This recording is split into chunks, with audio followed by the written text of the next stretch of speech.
Hello and welcome back to Ye Olde Guide and to our second episode on the awesome city of Nottingham. In this part, we'll be talking about the industry that made Nottingham so successful, and we'll be talking about its cultural legacy too. If you haven't already, check out the first episode on Nottingham. It gives a fantastic overview of the city and goes into great depths about all the goings on with royalty at the castle, the Justice Museum and the Luddites and Market Square, and much, much more. Nottingham Part 1, and indeed all our episodes on the cities of England and their history, and other thematic episodes as well, they're all available at yeoldeguide.com, as well as all good podcast directories. Now we're going to move into our second category on Nottingham, and as we said in the introduction, Nottingham grew to its large size because of industry, particularly lace and then later heavier industries. It feels like a classic Midlands or Northern industrial city, despite being a lot older and having its castle and medieval streets. So let's talk first about what was there before Nottingham's major industrial expansion. You're absolutely right. Nottingham is thought of as a Victorian industrial city. By 1863, George Bradshaw was calling it amongst the first manufacturing towns of England. But you're right, we should set the scene of the trades in pre-industrial Nottingham. What was there before? For a long time, malting and tanning, making of leather, were the main industries. You can see today an underground tannery in the caves. The tour guide, when I went there, was very enthusiastic, telling the children all about the poo and wee that we used to treat the leather. He was having a whale of a time. On brewing, they must have been doing it well, because it's notable just how many early travel writers commented on the quality of the beer in Nottingham. Celia Fiennes in the 1690s noted that the ale was very good because the cellars where it was brewed were all cut into the rocks around the city and were very cool. You can actually still see remnants of this in some of the pub cellars around Nottingham, cut into the rock, most famously the caves into which the old Trip to Jerusalem pub just under Castle Rock is dug. It all sounds pretty idyllic, these early trades sitting alongside early textile manufacturings. However, this did all change later when mass industry came along. Yeah, the material which transformed Nottingham was lace. So this is the web-like fabric of thread, which is used extensively and historically for clothing and decoration. Lace in Latin means noose, which relates to the way it's made and the machinery that makes it. And that's really where Nottingham came in. How important was lace in Nottingham? It was the main industry in Nottingham for many years, and Nottingham really was the centre of the national lace industry for many, many years. The earliest origins of this go back to Henry II granting a dyeing monopoly and a 1337 Parliament with Dutch cloth workers. Nottingham workers were manufacturing hosiery from the 17th century onwards, and the city became a centre of cotton spinning in the 1760s. Before that moved to Derbyshire. Derbyshire had water power, which led to the move, whereas horses were mainly used in Nottingham. Now, there were two forms of early lace manufacturing practiced in Nottingham. There was bobbin lace, in which the lace was wound onto weighted bobbins and pinned onto a pillow. Think of the children's song, Wind the Bobbin Up. And needle and thread lace, of which Nottingham pretty much had a monopoly. Lace could be made by hand, of course, but all this moved to machine manufacturing in the 18th century, when the right sort of machine was invented, which was adapted from working on wool to working on cotton and lace. By 1810, about 15,000 people in Nottingham were working on up to 1,800 such machines. What was it like for those workers? When we had the politics section, you spoke about the anger often and the Luddite movement. What was it like to work in this industry? It wasn't a pleasant industry to work in at all at that time, certainly not in the early days. It entailed horribly long, boring hours for hardly any pay. There's records of workers even drugging their babies so they wouldn't be disturbed, so they could just do as much work as they possibly could. One chemist in Nottingham said he knew of 4 children in just one family who died from drugging in this way. So you can see how desperate people were to work and how poorly they were paid. Wow, it's absolutely terrible. And how did the industry grow and develop? Well, the lace industry grew kind of alongside further technological developments, most notably John Heathcote's mesh net machine, which caused a massive rise in manufacture and consequently Nottingham's population, which rose fivefold in just 80 years to 1830. Later, steam machines caused the small workshops in which people had worked to be replaced almost entirely by factories, and by the 1880s, most of the industry had moved to surrounding towns like Beeston due to lower costs, though lace was still marketed and sold within the city. The peak of the lace trade was probably in the 1890s when it employed 25,000 people, but it's declined certainly from the 1920s onwards due to a fall in export demand, increased competition and technological changes. What's the legacy that it's left in the city today? I think the main legacy in Nottingham is the Lace Market area. It's a gentrified and upmarket area of the city. I still think of this as where all the expensive bars were when we were students. But this area grew up around the part of the city where lace was completed and stored in warehouses around the old Saxon Centre. The redevelopment of the Lace Market started through a council initiative in the 1970s, which offered grants for refurbishing historic buildings and continued as new businesses moved into the Lace Market area in the 1980s and 1990s.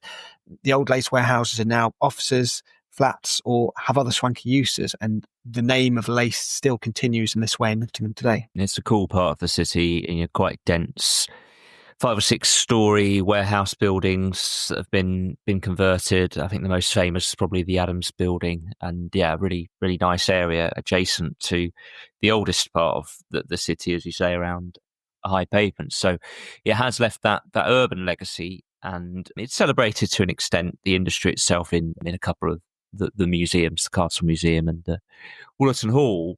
So that was a major industry. But since then, Nottingham's had some pretty important businesses, and there's 3 in particular that really stick out. They're really famous. So we'll start with Boots. Yes, Boots, the ubiquitous British high street chemist, purveyor of all things health and beauty related. It started in Nottingham, is still headquartered in Beeston on the outskirts of the city. Now, the Boots story started really when Jesse Boot inherited the business at the age of 10 when his father died in 1860. At this point, it was just a small shop on Goosegate in the city, and Jesse began running the shop at the age of just 13.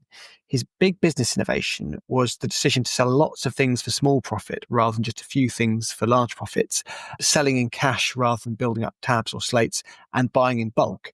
And within 20 years of taking over the business, Jesse Boot had 10 shops spread across South Yorkshire and the Midlands. By the age of 48, he had 61 shops, and he'd started manufacturing his own goods in factories in Nottingham. Jesse sold the business in 1920, remained as chairman, and died in 1931. But the Nottingham connection never ended. As well as its retail business, Boots has a significant pharmaceutical research pedigree. One of its most important medical developments was the discovery of ibuprofen in 1961 by scientists working there. So there's a little bit of Nottingham in almost everyone's house. Yeah, and beyond that clear economic success of Boots, what's the legacy of the company in Nottingham?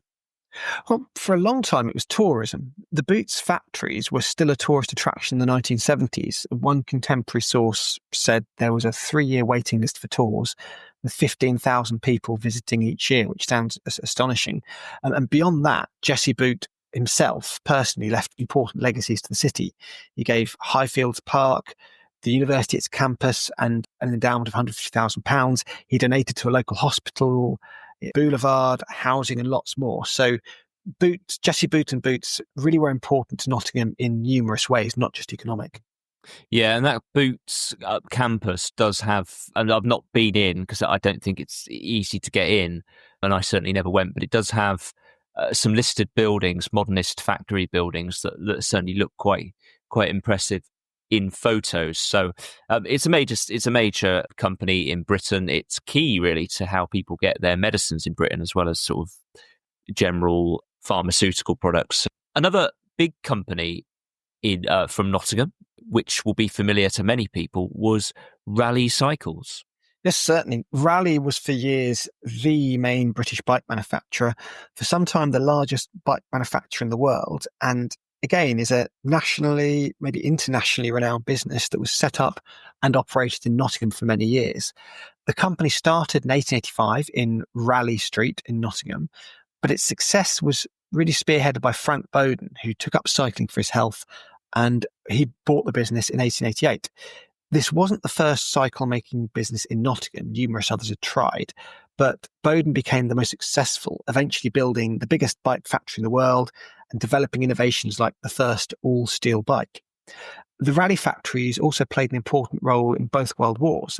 They were used for munitions and manufacturing. In World War II, the Raleigh factory employed 10,000 people and produced small shells.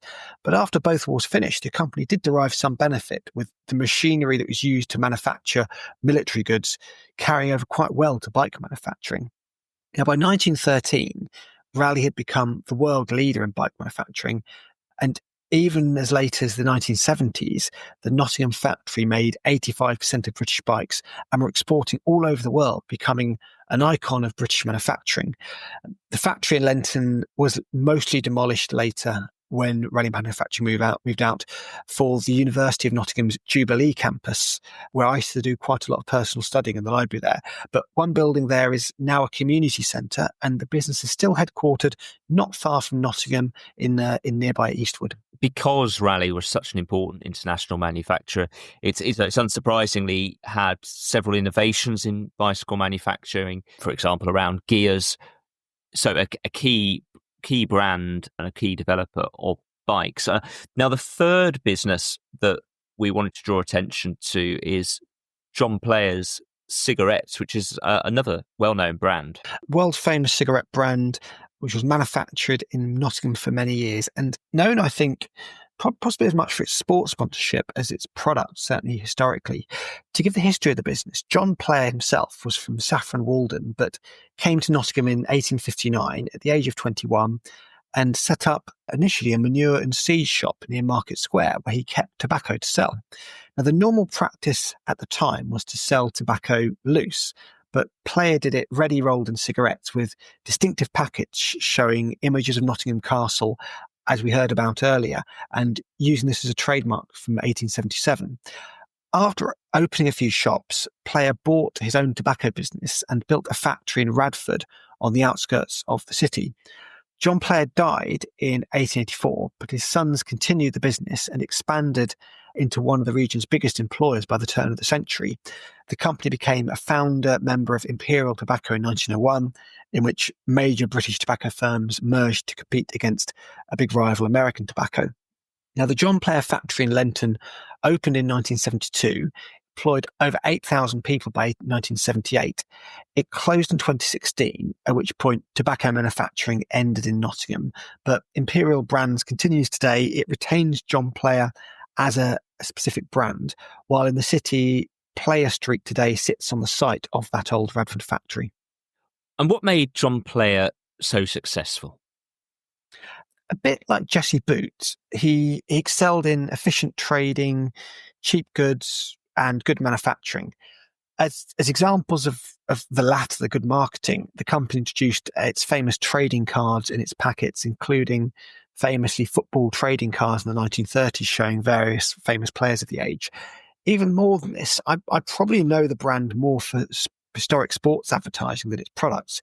It sponsored motor racing championships, I think a motor racing team, and the John Player League in cricket. There's a famous "Only Fools and Horses" joke when Del Boy says to someone he's trying to impress, "I used to drive for the John Player special team." She asks, "On the Grand Prix circuit?" Grandad replies, "No, delivering fags round Lewisham." So you've got the confusion of the brands there as well. Good to get an Only Fools and Horses reference in as well. So those are three big international companies: Boots, Raleigh Cycles, and John Player's cigarettes. So big names, actually. Another industry that's synonymous with Nottinghamshire in many ways because of the coalfield is mining. Did that have any impact on the city? Yeah, to some extent. To give the context in Nottinghamshire, you're right. It's more of a Nottinghamshire industry. Nottinghamshire does sit on a large coalfield. It's mostly in the north of the county, but coal has been mined in and near the city of Nottingham for centuries. The earliest record of a coal mine in Nottinghamshire comes from 1316 to the west of Nottingham. But mining was important not just in its own right, but because it helped drive construction of the Nottingham and Beeston canals near the end of the 18th century. Oh, and those canals are significant, and they had a big impact on costs in the city, and they run right around the south side of the city centre and then link into the river. Was there any mining within the city?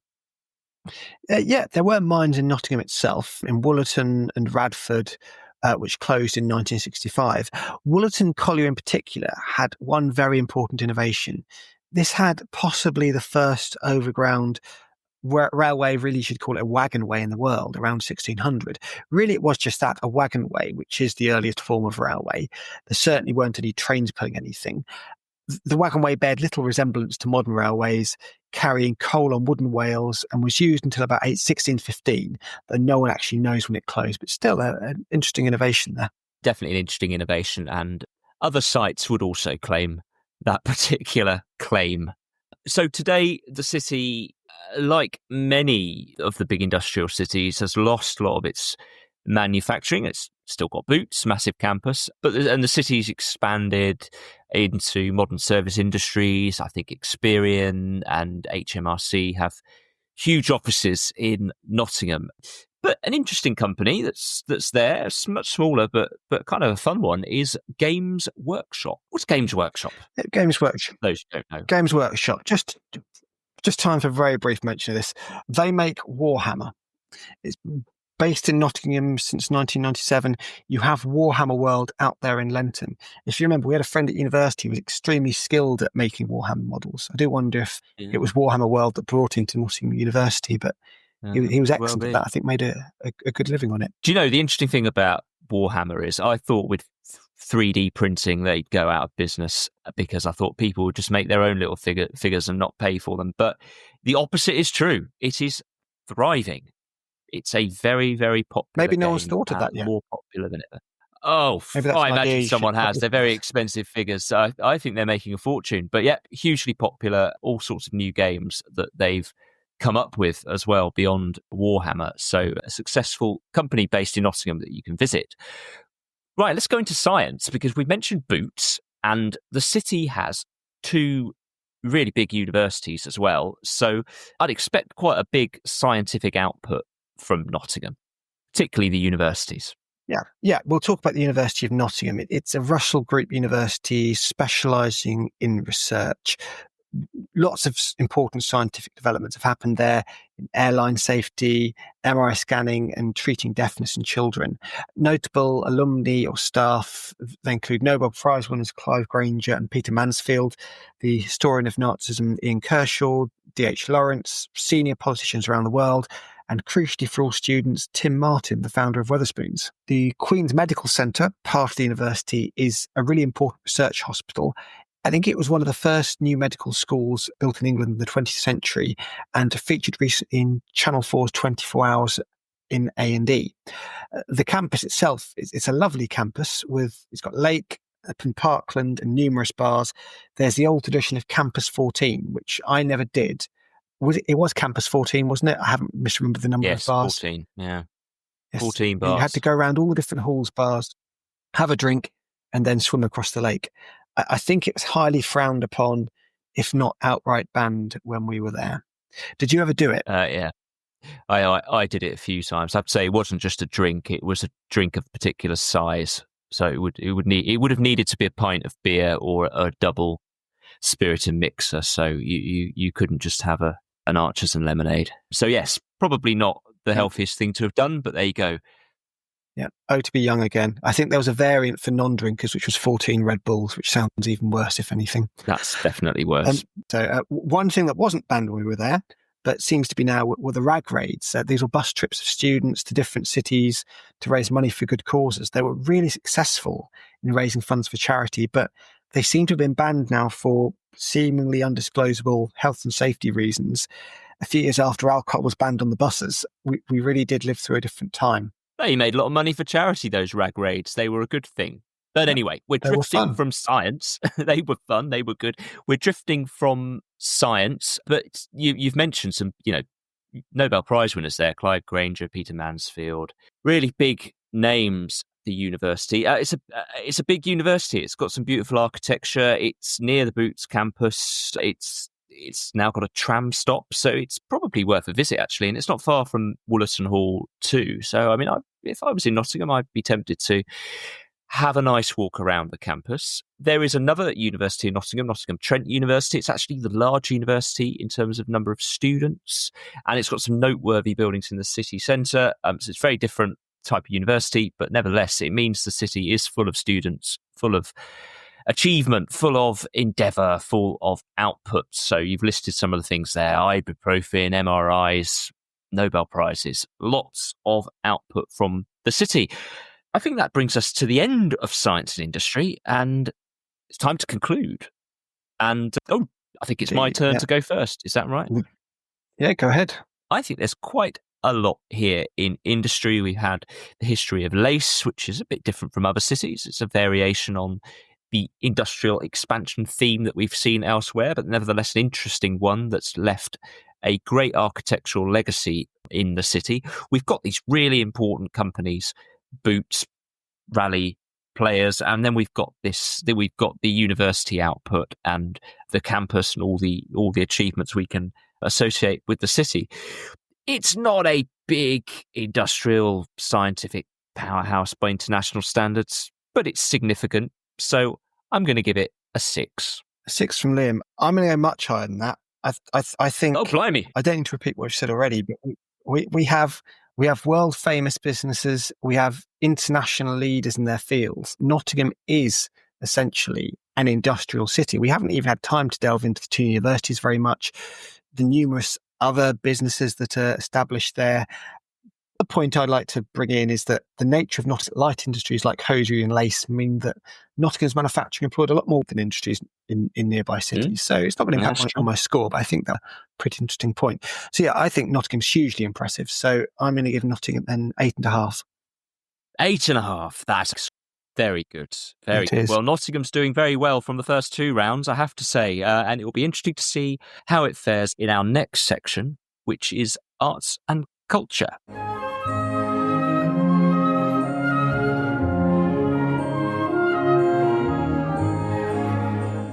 When most people around the world think of Nottingham, the name that springs to mind is, of course, Robin Hood.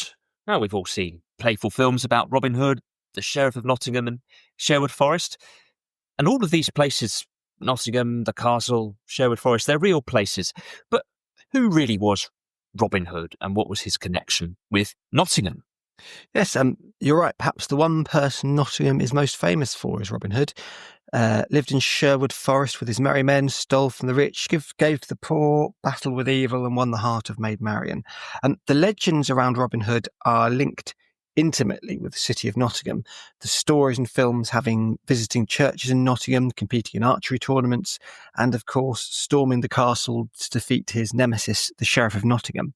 To answer your question, what's his connection with Nottingham? Well, in legend, Robin is based in Sherwood Forest, which stretched from Nottingham to Yorkshire. Hence, Robin Hood Airport serves Doncaster and not really Nottingham. Some people say the Robin of legend came from Yorkshire. I'm not really sure how a legendary figure can be pegged somewhere other than the place where the legends put him, really. So we'll give him to Nottingham. And in historical fact, it's pretty clear there was no real man called Robin Hood in or near Nottingham who lived up to the legendary stories. However, if you look at whether there could have been any local interpretation of the stories, many nobles were away with Richard the Lionheart during the Crusades, and there were a few possible baddie high sheriffs of Nottinghamshire, if you can put it that crudely, distinct from the Sheriff of Nottingham, who did occupy the castle and may have imposed high taxes to pay their debts. One of these sheriffs was so unpopular that Magna Carta named him personally to demand his removal from office. Also, King John did spend a lot of time at Nottingham Castle, where legend says he wasn't a nice man. He hanged children from the castle walls. As Prince John, he did try to take the throne and based himself at Nottingham Castle at one point, where the returning King Richard besieged his forces while John was in France. finally, lots of the common lands were confiscated by the king as royal hunting forests, though this really started early with William the Conqueror. The punishments for breaking forest law could be brutal, though, if you went out and poached one of the king's deer, as was often depicted in the Robin Hood stories. So we do have this clear association, and that extends to the castle you mentioned, the city, Sherwood Forest. But is Robin Hood really commemorated in the city today? Well, there's probably not a huge amount that's in your face, and we'll know from our time living there wasn't a great deal about Robin Hood that was really out there that you could see overtly, but there's some stuff. There is a fairly famous statue of Robin Hood outside the castle in Nottingham. It was added in 1952, paid for by a local businessman. Now, to be honest, I think it makes him look a little bit like a goblin. I don't think it's a particularly flattering statue, but it does work and attract tourists. And when it opened, there were problems with people snapping the arrow off, presumably as a drunken keepsake. So it was removed, but the arrow is back now. People are possibly better behaved, or maybe there's more CCTV around. You also have the, and I quote here, ugliest road in Europe, Maid Marian Way, which is not a particularly flattering tribute to Maid Marian. But there was a privately run kind of living history London Dungeon style interactive museum there when we lived in Nottingham. But that's now gone. But there is a small Robin Hood section at the renovated castle. And finally, Robin Hood was in the past, the song Robin Hood was sung by Nottingham Forest fans as a song of civic pride. One local newspaper report has 50,000 fans turning out on Market Square to sing it when they won the FA Cup in 1959. And I don't think they sing it anymore, though. I've been there a few times and I can't remember hearing that from the City Ground. Well, we're going to talk about Nottingham Forest in a moment, but I think you're absolutely right. Robin Hood is associated with Nottingham, but when you actually get there, you don't really feel much of Robin Hood in the city. You might expect there to be some Robin Hood cuddly toys outside every shop, and it's not really the case.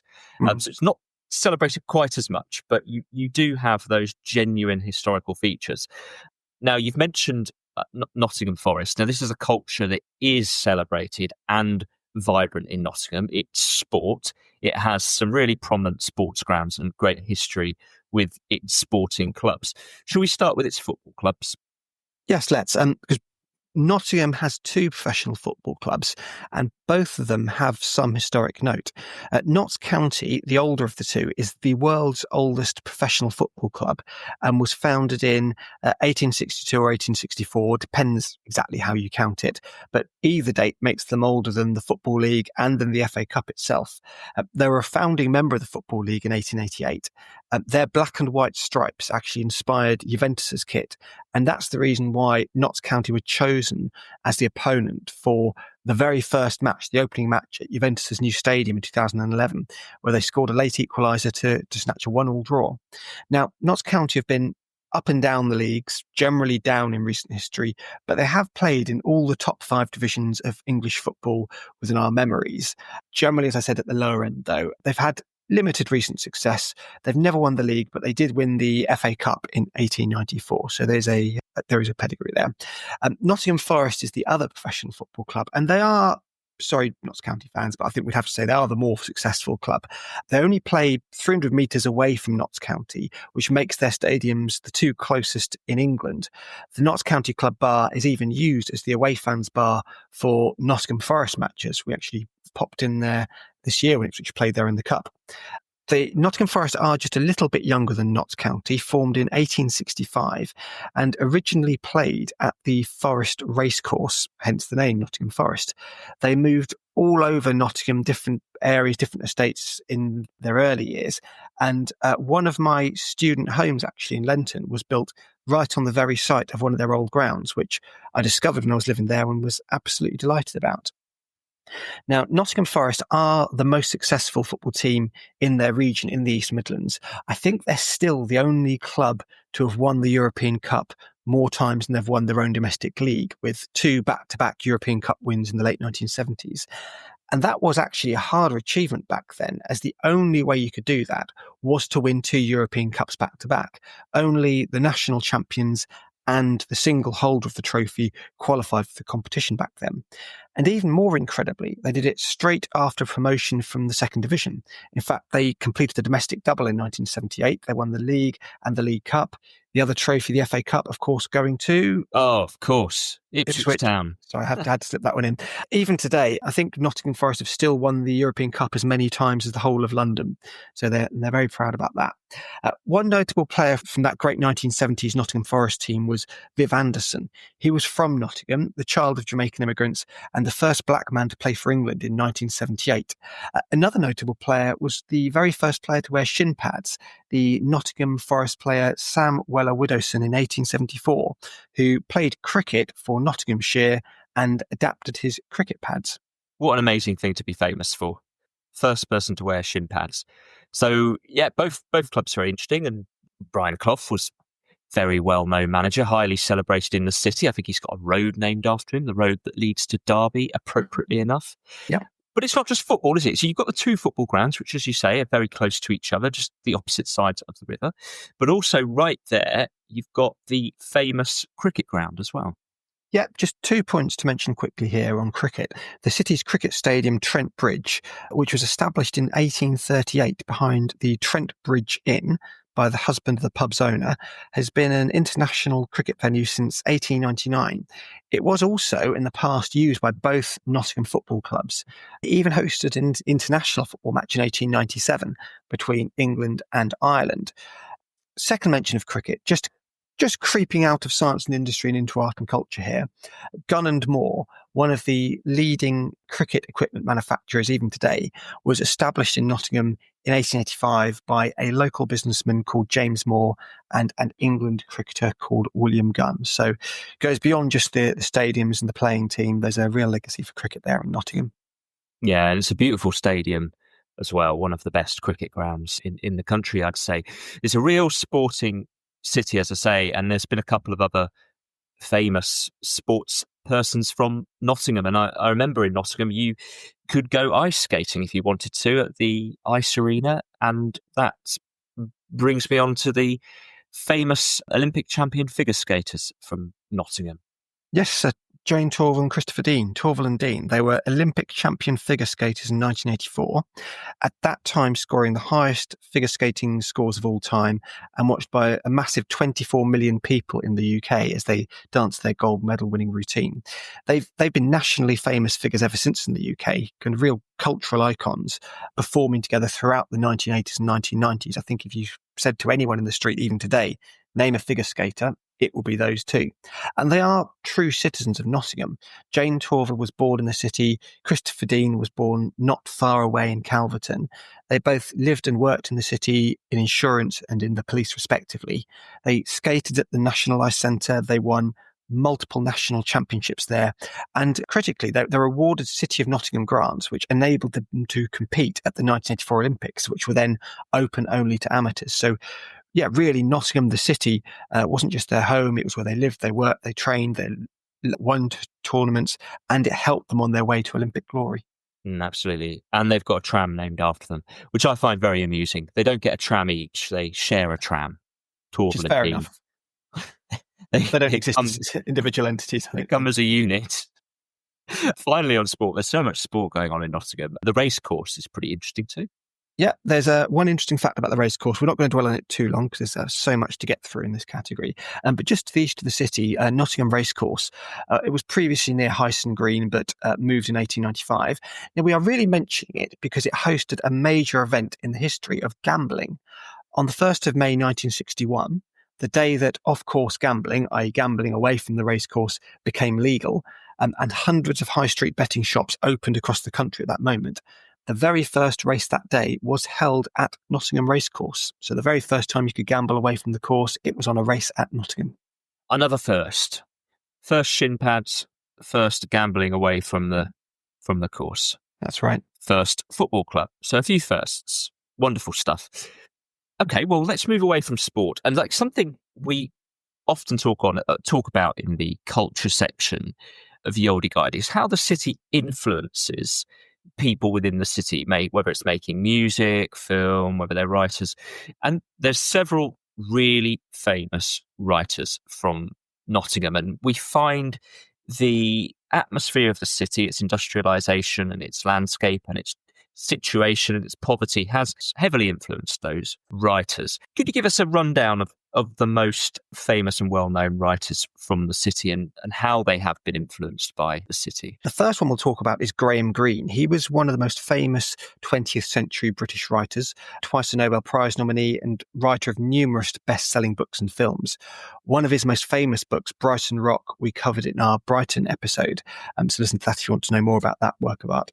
Graham Greene's connection with Nottingham is he worked on a local newspaper in the 1920s for a few months when he was age 21, which was his first proper job after university, a third-rate paper run by third-rate people, as he unkindly called it. Nonetheless, his time there may have been short, may have been unfulfilling, but it does seem to have been formative. He converted to Catholicism there in order to marry a Catholic and wrote about this in his memoir. One person speaking about Graham Greene said, Greene's few weeks in Nottingham were his only sustained contact with the English working class and the industrial north. And while he didn't like the place, his admittedly quite snobby sounding opinions about the city show it clearly occupied some space in his mind.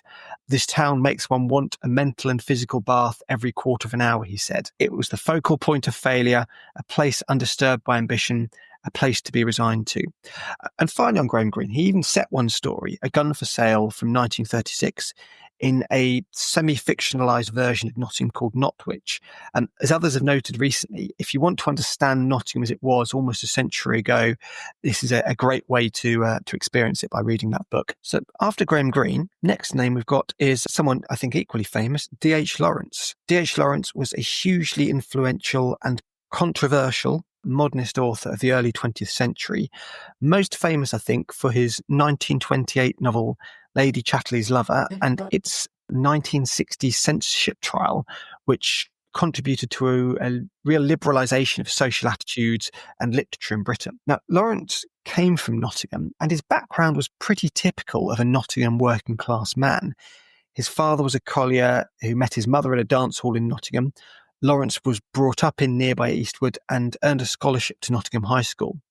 Now, Lawrence refers to Nottingham in some of his works, but like Greene, he didn't speak highly of the place. He called it a dismal town and nothing more than an amorphous agglomeration, though, to be fair, he was criticising English urban environments and the impact of industrialisation, making a broader point about English cities more generally, perhaps, rather than singling out Nottingham, but it's still not nice. But there's a trend there, isn't there? That's two authors that have really had to grapple with this industrialised, busy, crowded city. And you've got another one as well in that theme. Yeah, one who perhaps was more kind in his portrayals, Alan Sillitoe. Alan Sillitoe was a Nottingham author who set his famous 1958 story Saturday Night and Sunday Morning in Nottingham. This book was adapted for film in 1960, starring Albert Finney as a heavy-drinking, hedonistic anti-hero. It was filmed in Nottingham, it focused on rough working-class lifestyles, and was an early kitchen sink drama, a genre which focused on socially realistic portrayals of working-class lives and problems.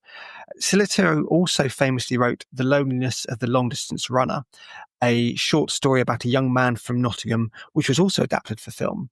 He lived in various suburbs of Nottingham, took a few local jobs, including one with Raleigh, the bike manufacturer. He drank in the Old Angel, a 17th century pub which features in one of his other books, The Open Door. Sillitoe, of course, knew the city of Nottingham well, but it feels like the city at this time, landlocked, industrial, still replete with slums to a great extent, offered the perfect backdrop for Sillitoe's social realism and observations of normal working class frustrations. The importance of the film Saturday Night and Sunday Morning was, as many film historians have noted, that it was the first time in film that the working classes were shown not to care about approval of their lifestyles and gave them in that way their own rough, volatile culture. Contemporary reviews of the book concurred. The Observer's review praised the realistic portrayal of the lead character as not a displaced intellectual, but a genuine working man who doesn't hanker for a dimly lit world of books.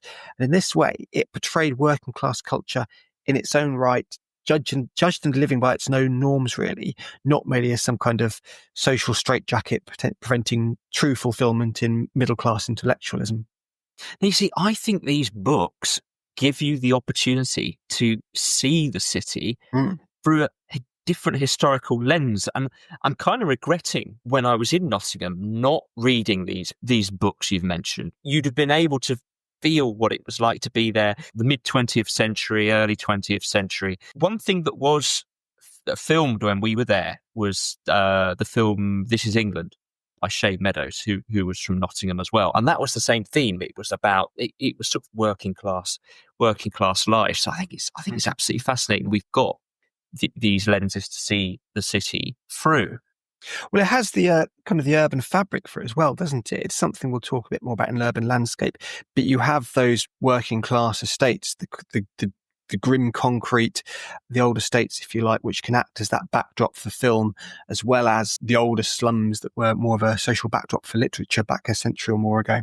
Yes, that's right. So This Is England was filmed in some tower blocks, Pennington and the Meadows, so very much the urban environment that you'd want in that film. Going to the other end of class, perhaps, and going back in time a fair bit, we couldn't talk about Nottingham culture without mentioning the fascinating character, really, Lord Byron. Yes, we've covered a few 20th century writers, but probably the most famous literary figure with a solid Nottingham connection is Lord Byron, the original mad, bad and dangerous to know, as was said about him. Now, Byron was born in London and educated elsewhere, but lived in Nottingham. Lord Byron House in the city is where he lived from the age of 10 in the late 18th century. Now, Byron's first known poem from 1798, written when he was 10, mentions Nottingham, and he stood up for the working class Luddite movement, which, as we saw in our previous episode, originated in Nottingham. Byron spoke passionately in Parliament against the introduction of capital punishment for the most common crime, frame breaking. And when Byron died, his body was laid in a pub in Nottingham for huge crowds to visit, and he was buried in Hucknall, just on the outskirts of the city of Nottingham. Yeah, major connection. He's buried with his daughter, who we have mentioned at some point on this podcast. Fascinating historical literary characters. I'm going to bring it forward now to back to the culture of the modern era and things that you can see and do in Nottingham today. And there is this big event. It's somewhat vulgar in my view. Doesn't live up to its name in any way. The Goose Fair. Can you tell us what on earth is the Goose Fair? Yes, let's talk about the Goose Fair. Let's talk about why it's called the Goose Fair as well. Where did this strange name come from? The Goose Fair is the famous fun fair, effectively held annually in Nottingham for centuries. It originally took place on the market square in the centre of the city, but was moved out of the city to the large forest recreation ground in 1928, which was actually one of the areas left as green space when the city expanded into the surrounding common land in the mid-19th century. Now, the first Goose Fairs were held under charters granted in the 12th and 13th centuries, and it was actually not called the Goose Fair then. It was renamed the Goose Fair later, not surprisingly, as you might have guessed, because up to 20,000 geese were sold there, brought in from Lincoln and Norfolk.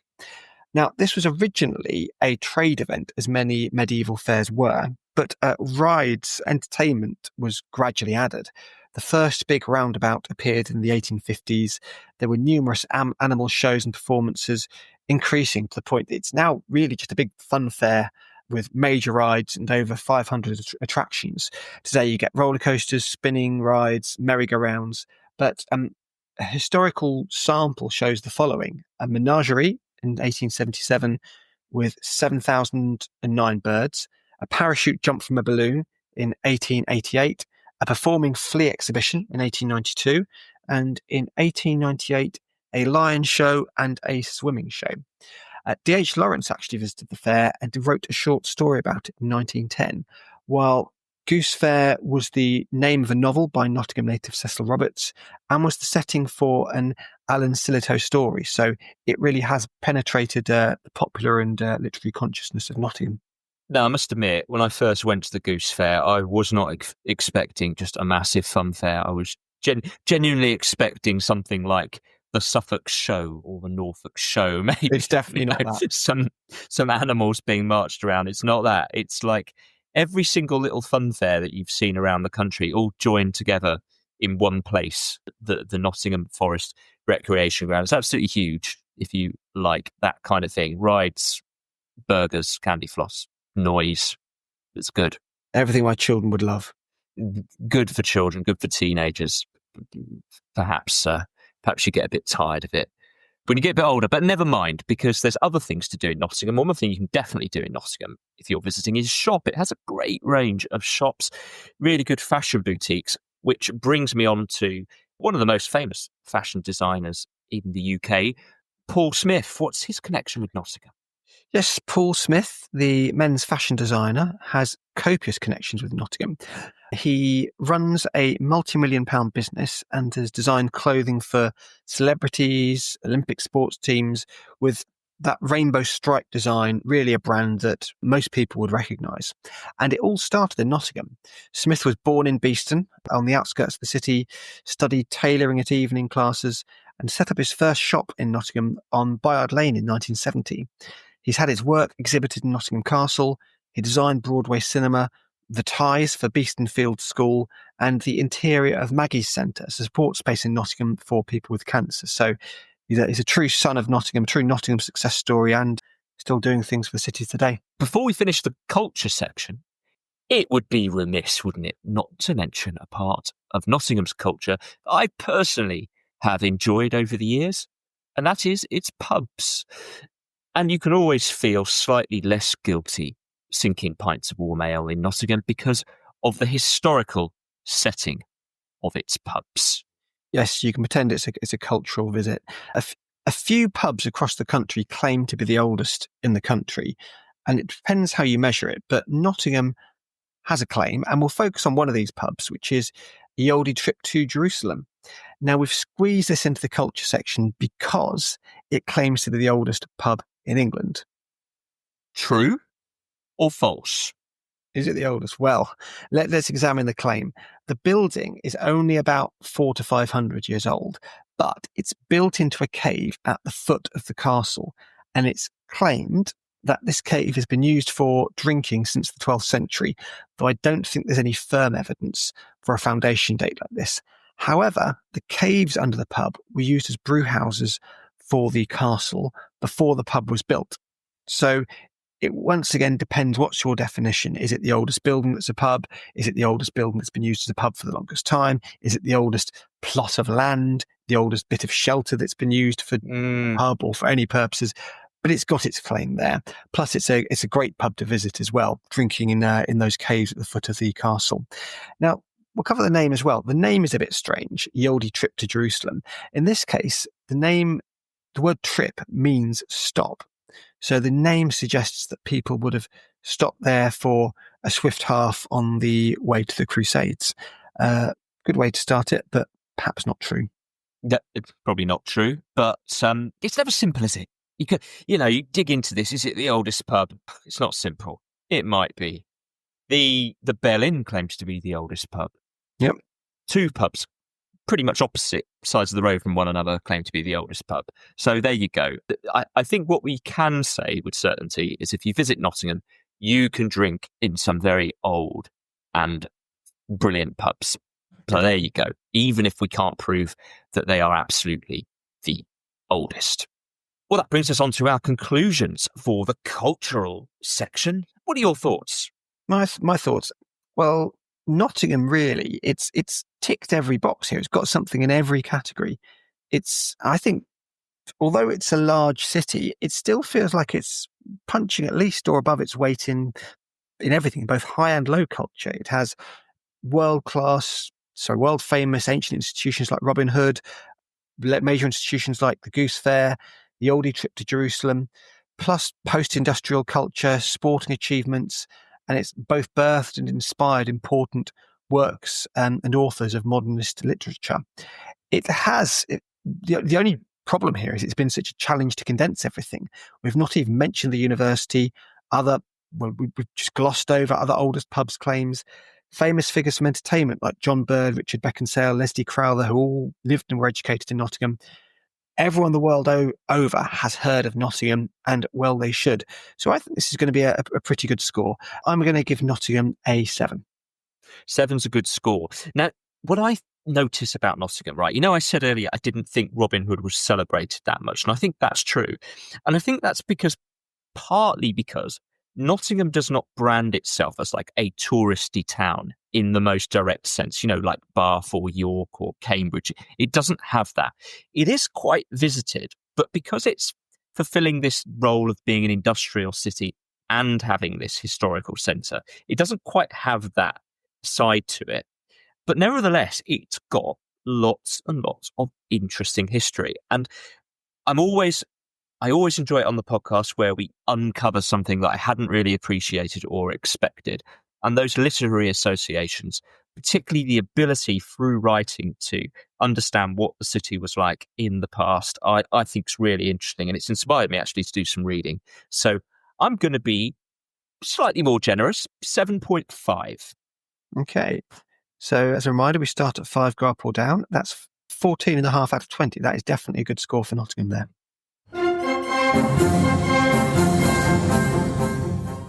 Well, that's all we have time for on Ye Olde Guide Nottingham Part 2. And I'm sure you'll agree with me, there was absolutely loads of history of this fantastic city in this episode.